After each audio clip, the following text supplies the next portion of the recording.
Saudara Polri terus menggelar sidang kode etik dalam kasus Verdi Sambo. Hari ini AKP Diah Chandrawati dijadwalkan menjalani sidang kode etik di gedung TNCC Mabes Polri. Sidang dimulai jam 10:50 waktu Indonesia Barat dipimpin Ketua Sidang Kombes Rahmat Pamuji. Sidang dugaan pelanggaran kode etik AKP Diah terbuka untuk umum. AKP Diah Chandrawati merupakan perwira di Divisi Propam Polri. Komisi Kode Etik terus memeriksa anggota polisi yang terlibat dalam pembunuhan Brigadir Yosua Huta Barat. Terhadap terduga pelanggar AKP DC berlangsung di gedung TNCC lantai 1, ruang sidang Waprof. Kemudian pada sidang hari ini dipimpin oleh Ketua Komisi Sidang KBP Rahmat Pamuji, kemudian Wakil Ketua Sidang KBP Sakyus Ginting, dan anggota Komisi Sidang KBP Andreas Ratulangi.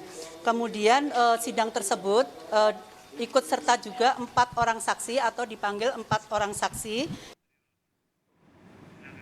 AKP Diah Chandrawati jadi polwan pertama yang disidang kode etik terkait kasus pembunuhan Yosua. Ia menjabat sebagai Subak Sumda Bakrenmin Div Propam Polri.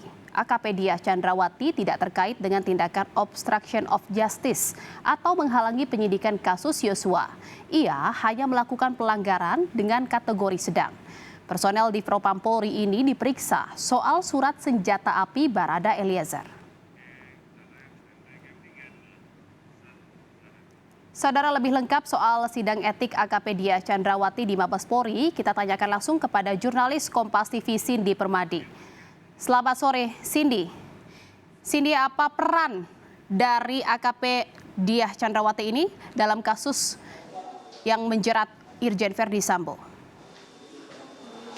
Ya, Jihan, peran ini akan didalami lewat sidang kode etik yang masih berlangsung. Tadi dimulai pada pukul 10:50 dan kalau kita merujuk pada keterangan yang ada dalam siaran streaming sidang kode etik di TNCC Mabes Polri ini, keterangannya adalah pemeriksaan terkait dengan surat senjata api milik Barada Richard Eliezer. Ini akan didalami lebih lanjut. Tadi sempat ditanyakan juga oleh wartawan kepada Kabak Penum Kombes Nurul Azizah terkait dengan surat yang di dalam ini, tapi disampaikan bahwa nanti akan disampaikan secara rinci, secara jelas setelah sidang kode etik ini selesai dilakukan.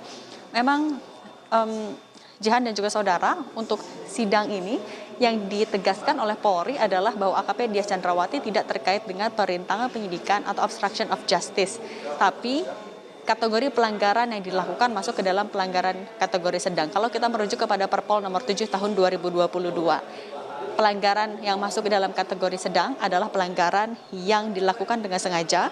Yang kedua, terdapat kepentingan pribadi atau pihak lain. Kemudian juga ada sanksi yang disiapkan masih dalam Perpol yang sama untuk pelanggaran kategori sedang dan berat. Sanksi administratif berupa mulai dari mutasi demosi setidaknya 1 tahun, penundaan kenaikan pangkat paling singkat 1 tahun sampai paling lama 3 tahun, penundaan pendidikan paling singkat 1 tahun, paling lama 3 tahun, kemudian ditempatkan di tempat khusus paling lama 30 hari kerja, dan yang paling berat adalah PTDH atau pemberhentian tidak dengan hormat.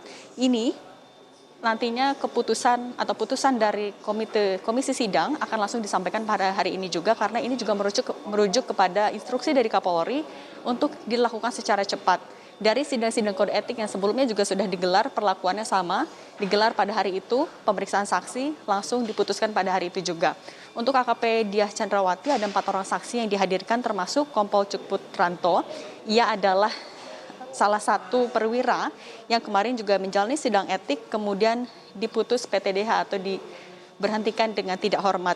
Kemudian juga yang didalami selain terkait dengan surat senjata api milik Barada Richard Eliezer, ketidakprofesionalan ini juga nanti akan didalami sekaligus juga dibuktikan oleh komite. Selain AKP Diah Chandrawati, sebelumnya sudah ada 4 orang yang juga menjalani pemeriksaan sidang kode etik. Lebih lengkapnya kita dengarkan dulu pernyataan dari Kabak Penum Kombes Nurul Azizah berikut ini. karena ketidakprofesionalan di dalam melaksanakan tugas. Dan perlu rekan-rekan media ketahui bahwa pelaksanaan sidang KKEP terhadap AKP DC tidak ada kaitannya dengan obstruction of justice atau OOJ. Nanti hasilnya dari hasil pemeriksaan hari ini setelah selesai sidang akan kita sampaikan.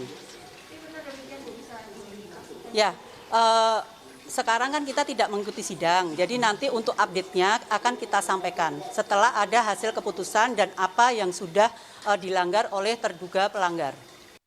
AKP Dias Chandrawati ini masuk ke dalam daftar 24 anggota polisi yang pada pertengahan Agustus 2022 lalu dimutasi ke Yanma Polri. Nah, AKP Dias Chandrawati juga ini menjadi polisi kelima yang menjalani sidang kode etik 4 sebelumnya, mulai dari Irjen Pol Verdi Sambo, kemudian Kombes Agus Nurpatria, Kompol Baikuni Wibowo, dan Kompol Cuk Putranto. 4 sebelumnya diputus PTDH atau pemberhentian tidak dengan hormat, namun melanjutkan dengan banding. Total seluruhnya ada 35 anggota polisi yang akan menjalani sidang etik, terdiri dari 28 yang diduga melanggar etik termasuk AKP Dias Chandrawati, sementara 7 tambahannya adalah yang melanggar kode etik ditambah juga menjadi tersangka dalam kasus perintangan penyidikan. Jehan. Baik, terima kasih atas laporan Anda, jurnalis Kompas TV Cindy Permadi melaporkan langsung terkait dengan sidang kode etik AKP Dias Chandrawati yang saat ini digelar di Mabes Polri Jakarta. Terima kasih, selamat bertugas kembali.